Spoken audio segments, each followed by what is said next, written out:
Bonjour et bienvenue sur la matinale. Dans cet exercice, on va prendre une fonction n qui en fait est le nombre de noyaux radioactifs dans un corps à un instant t, t exprimé en jours. Et donc la fonction c'est n de t. N, on sait qu'il est solution de y' égale ay. A c'est un réel qu'on connaît pas encore, qu'on devra trouver par la suite. Dans la première question, on va devoir donner n en fonction de a, en sachant que n0 vaut 10 puissance 9. Autrement dit, il faut résoudre l'équation. Parce qu'en fait, n, la seule chose qu'on sait, c'est qu'il est solution de cette équation différentielle. Lorsqu'on a une équation comme ça du type y' égale ay, c'est très simple. En fait, nos solutions, c'est directement constante, exponentielle, la valeur qui est devant le y, a, fois notre variable, donc t. Et c'est fini. Avec parfois une condition initiale, c'est-à-dire une condition qui nous permet de trouver la valeur de la constante. On sait que n0 vaut 10 puissance 9. Donc on va pouvoir trouver la constante puisque n0 c'est remplacer t par 0. Ça fait donc constante exponentielle 0 égale 10 puissance 9. Et exponentielle 0 il vaut 1, donc on a constante fois 1, donc constante égale 10 exposant 9. Donc finalement notre n de t, ça va être 10 exposant 9 exponentielle a fois t. Dans la deuxième question, on nous dit qu'après 18 jours, le nombre de noyaux dans le corps a été divisé par 2, ce qui doit nous permettre de trouver la valeur de a. Là, on n'a pas trop d'informations non plus, il faut traduire l'énoncé. Après 18 jours, le nombre de noyaux. Le nombre de noyaux, c'est n de t. T, c'est le nombre de jours, donc ça fait n de 18. Donc en fait, on sait que n de 18, le nombre de noyaux après 18 jours, a été divisé par 2, par rapport au départ évidemment. Donc on va prendre le nombre de noyaux au départ, n0, divisé par 2. Et puis on va voir ce que ça nous donne. N de 18.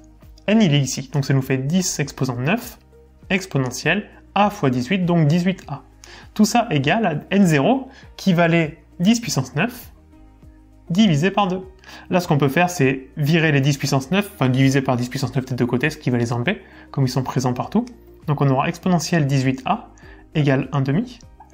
Et puis là, comme on cherche a qui est dans l'exponentielle, il faut qu'on arrive à virer l'exponentielle. Pour ça, on va mettre un ln. Si on applique ln des deux côtés, à gauche, l'exponentielle s'en va, on a 18a, et à droite, on a ln de 1/2. Ce qui va donc nous donner, pour avoir a tout seul, on va diviser par 18, ça fait donc ln de 1 sur 2 divisé par 18. On va l'écrire un tout petit peu mieux parce qu'en fait, ln d'une division, c'est ln de celui d'en haut moins ln de celui d'en bas. Donc ça fait ln de 1 moins ln de 2, mais ln de 1 vaut 0. Donc en fait, on a juste moins ln de 2 divisé par 18. Donc, notre n de t, on va l'écrire là, ça va être 10 puissance 9 exponentielle moins ln de 2 sur 18 fois t. Voilà notre fonction pour le moment. Petite parenthèse pour te parler de La Matinale, le programme que j'ai développé. C'est un programme qui permet d'apprendre, de comprendre et de réviser tout le programme de maths, de première et de terminale. Allez, viens avec moi, je vais te montrer comment La Matinale va t'aider à cartonner en maths au lycée et après. Dans chaque cours, tu auras accès à l'ensemble de mes vidéos pas à pas. Une vidéo d'explication du cours est suivie de nombreux exercices d'application où c'est à toi de jouer. La fiche résumée que tu trouveras en bas de chaque chapitre t'aidera à revoir l'essentiel en un coup d'œil. Et pour terminer, sous chaque vidéo, il y a un espace dans lequel je peux me poser toutes tes questions, donc t'es vraiment jamais tout seul. Pour bénéficier de La Matinale, tu peux t'abonner soit sur un mois, soit sur un an. Et pour cette vidéo, je t'offre 10% de réduction grâce au code YouTube10. Voilà, je te souhaite d'en profiter et nous, on retourne à la vidéo. Dans la troisième question, on va essayer de déterminer au bout de combien de jours le nombre de noyaux va être inférieur à 100. Le nombre de noyaux c'est n, donc en fait on cherche t, le nombre de jours, tel que n de t devient inférieur à 100. N de t on le connaît, donc ça fait 10 exposant 9 exponentielle moins ln de 2 sur 18 fois t. On veut tout ça plus petit que 100. On peut commencer par enlever le 10 puissance 9, on va diviser par 10 puissance 9, ça va donc nous donner exponentielle de tout ce qu'il y avait là, inférieur, alors on fait attention parce que quand on divise, si on divise par un négatif, on inverse l'inégalité. Ici 10 puissance 9 est carrément positif, donc on change rien. 100 pardon, c'est 10 puissance 2. Si on fait 10 puissance 2 divisé par 10 puissance 9, les puissances elles font l'une moins l'autre, celle d'en haut moins celle d'en bas, et donc ça fait 10 puissance 2 moins 9, autrement dit moins 7. Donc là on a 10 puissance moins 7. Et puis nous ce qu'on cherche c'est le t, qui est dans l'exponentielle, donc pour aller chercher l'exponentielle, on va mettre du ln. On aura donc à gauche moins ln de 2 sur 18 fois t, et à droite on va avoir ln de 10 puissance moins 7.